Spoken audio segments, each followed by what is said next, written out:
বৈষম্যের যে নজর, বৈষম্য বিরোধী ছাত্র আন্দোলন, আমাদের আন্দোলনের যে প্রেক্ষাপট ছিল বৈষম্য বিরোধী, অর্থাৎ আমরা বৈষম্যের বিরুদ্ধে আন্দোলন করব। আমাদের আজকে এই রাজপথে দাঁড়ানোর অন্যতম কারণ হচ্ছে এখন পর্যন্ত বৈষম্যের যে কারণে আমাদের আন্দোলন, সেই বৈষম্যকে তারা দূর করতে পারে নাই।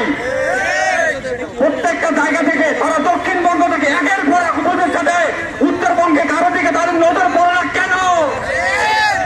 উত্তরবঙ্গে কি যোগ্যতা সম্পন্ন মানুষ নাই? যোগ্যতা সম্পন্ন মানুষ থাকা সত্ত্বেও তাদের প্রতি যে বঞ্চনার নজর, এই নজর যদি এখনো থাকে, আমরা বলতে চাই আমাদের আন্দোলন কিন্তু এইরকম আন্দোলন না যে আমরা ঘোষণা দিব ঈদের পরে কঠোর কর্মসূচি হবে, কোন জানি না। আমাদের আন্দোলন কিন্তু এইরকম না।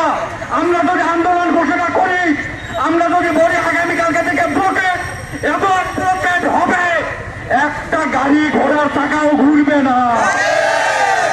আমাদের আন্দোলনকে তুচ্ছ এবং তাচ্ছিল্যের চোখে যদি আপনারা এখন পর্যন্ত দেখেন, আপনারা ভুল ভেবে থাকবেন।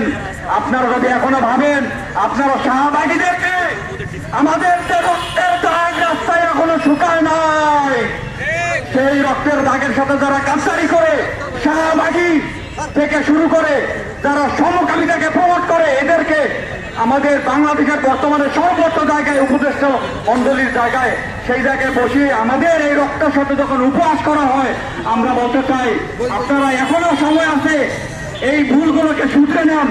আমরা আমাদের জায়গা থেকে আপনাদেরকে প্রথমে শুধরানোর জন্য অবশ্যই বলবো।